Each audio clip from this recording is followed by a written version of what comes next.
आपको अपने बच्चे को सबसे पहले डॉक्टर के पास ले जाना है और देखना है कि बच्चे की जो सर्दी खांसी है उसका इन्फेक्शन बच्चे के लंग्स तक तो नहीं पहुंचा है।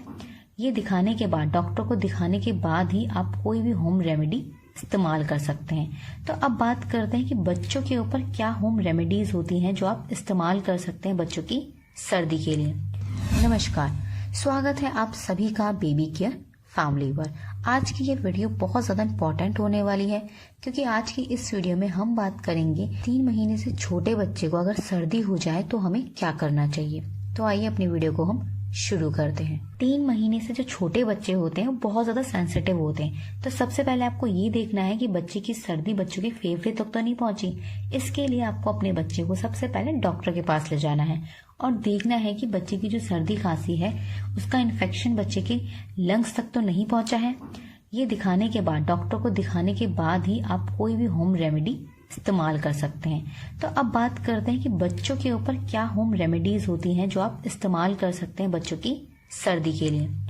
नंबर 1, सबसे जरूरी चीज, छोटे बच्चे ब्रेस्ट फीडिंग करते हैं तो माँ को ध्यान देना चाहिए कि अगर बच्चे को सर्दी है तो माँ को भी ठंड से बचना चाहिए। अगर माँ ठंड से नहीं बच रही है तो बच्चे की जो सर्दी खांसी है वो और ज्यादा बढ़ जाएगी। इसीलिए माँ को भी अपना ध्यान रखना है और माँ को ऐसी चीजें खानी है जो सर्दी खांसी के टाइम पे खाई जाती हैं, क्योंकि अगर माँ ऐसी चीजें लेंगी जिससे सर्दी ठीक होती है तो ब्रेस्ट फीडिंग के जरिए वो बच्चे तक पहुंचेंगी। क्योंकि हमारे ब्रेस्ट फीडिंग में, हमारे ब्रेस्ट मिल्क में हर उस चीज की क्वालिटी मिल जाती है जो हम खाते हैं। तो आपको क्या खाना चाहिए? आप सूप पीजिए, आप लहसुन को भून कर खाइए, आप शहद में अदरक का रस मिला के खाइए, आप काढ़ा पीजिए। ये सारी चीजें जो हैं, इसका जो बेनिफिट है बच्चे को ब्रेस्ट फीडिंग के जरिए मिल जाएंगे। तो माँ को भी ये सारी चीजें लेनी चाहिए, यानी कि गर्म तासीर की चीजें आपको लेनी है और खुद को भी ठंड से बचाने के लिए अच्छे से कवर करना है। Number 2, oil massage.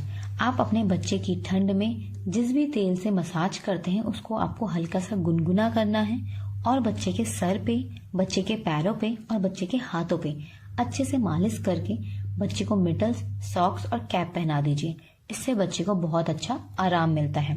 जिस भी ऑयल से आप मसाज करते हैं उसी ऑयल को गुनगुना करके बच्चे की चेस्ट पे लगाइए और बच्चे की पीठ पे लगाइए, क्योंकि जिस ऑयल से आप मसाज करते हैं उस ऑयल से बच्चे को इरिटेशन नहीं होती है।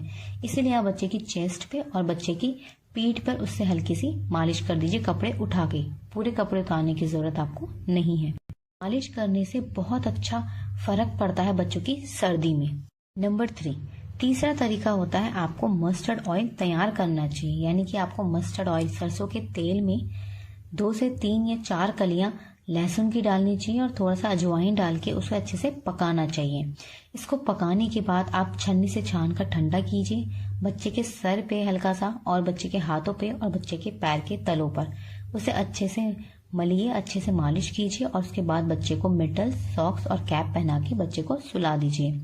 आप चाहें तो बच्चों को कॉटन के मिटल्स, सॉक्स और कैप पहना सकते हैं ताकि बच्चों में ज्यादा गर्मी ना हो। ज्यादा गर्मी हो जाएगी तो रैशेस होने की भी प्रॉब्लम हो सकती है। तो आप कॉटन के मिटल्स, सॉक्स और कैप पहना के बच्चे को अच्छे से सुला सकते हैं। बच्चों की नाक बंद हो जाती है जिससे बच्चे ब्रेस्ट फीडिंग नहीं कर पाते हैं, तो आप बच्चे को स्टीम के द्वारा बच्चे की नाक को खोल सकते हैं। स्टीम देने का सबसे अच्छा तरीका होता है आप बाथरूम में स्टीमर ऑन कीजिए। आप बाथरूम में स्टीमर ऑन करके बाथरूम में स्टीम कर दीजिए। उसके बाद में आप बच्चे को ले जा सकते हैं ताकि बच्चा जले भी ना, बच्चे को कोई हानि भी ना हो और बच्चा अच्छे से ब्रीथ करके बच्चे की नाक खुल जाए। तो आप इस तरीके से बच्चे को स्टीम दे सकते हैं और ये तरीका बहुत ज्यादा सेफ होता है। अगर आप किसी स्टीमर का इस्तेमाल करते हैं तो उसमें भी बच्चे को जलने का खतरा होता है। इसलिए आप स्टीमर को बाथरूम में ऑन कीजिए, बाथरूम में स्टीम होने दीजिए और उसके बाद बच्चे को वहां आप ले जा सकते हैं। सबसे जरूरी चीज, अगर बच्चे को सर्दी खांसी है तो आपको अपने बच्चे को ब्रेस्ट फीड जरूर देना चाहिए। अगर आपको ब्रेस्ट फीडिंग सप्लाई आती है, कम भी आती है, तो भी आपको अपने बच्चे को ब्रेस्ट फीडिंग ही देनी है, क्योंकि ब्रेस्ट फीडिंग में एंटीबॉडीज होती हैं जो बच्चे को हील और रिकवर करने का काम करती हैं। सर्दी खांसी में बच्चे कम फीड लेते हैं क्योंकि नाक बंद होने की वजह से वो फीड नहीं ले पाते सही से। तो अगर बच्चा कम भी फीड ले रहा है तो भी आपको अपना ब्रेस्ट फीड ही देना है, अपनी ब्रेस्ट मिल्क ही देना है, मगर आपको सर्दी से बचने वाली सारी गर्म चीजें खानी है ताकि बच्चे तक वो मिल्क के जरिए पहुंच जाए। अगर बच्चे को सर्दी है और बाहर अच्छी धूप है तो आपको बच्चे को अच्छे से कवर करके धूप में भी ले जाना चाहिए। धूप से भी बच्चों को रिकवरी होती है और बच्चों को सर्दी खांसी में मदद मिलती है। तो आप ये सारी होम रेमेडीज बच्चों पे इस्तेमाल कर सकते हैं, मगर उससे पहले आपको डॉक्टर के पास ज़रूर ले जाना है। मेरी बेटी 2 साल की है और ये सारी चीज़ें मैं अपनी बेटी पे भी इस्तेमाल करती हूँ जब उसको सर्दी होती है। अगर आपके बच्चे पे ये चीज़ें वर्क करती हैं तो अच्छा है, अगर नहीं करती हैं तो भी आपको डॉक्टर के पास ज़रूर लेके जाना है। आशा करती हूँ हमारी इस वीडियो से आपको मदद ज़रूर मिली होगी, तो प्लीज़ इस वीडियो को लाइक कर अपने दोस्तों के साथ शेयर ज़रूर कीजिएगा। अगर आप हमें फेसबुक पर देख रहे हैं तो प्लीज़ हमें फॉलो ज़रूर कीजिए। अगर आप हमें यूट्यूब पे देख रहे हैं तो हमें सब्सक्राइब कर बेल आइकन ज़रूर प्रेस कीजिएगा, ताकि प्रेगनेंसी और पेरेंटिंग से जुड़ी ऐसे ही इंपॉर्टेंट वीडियोस आपको मिलती रहें। कोई भी सवाल या सुझाव हो तो कमेंट करके ज़रूर लिखिएगा। हमारी वीडियो को पूरा देखने के लिए आप सभी का धन्यवाद। मिलते हैं आपसे नेक्स्ट वीडियो में, तब तक के लिए अपना ध्यान रखिएगा।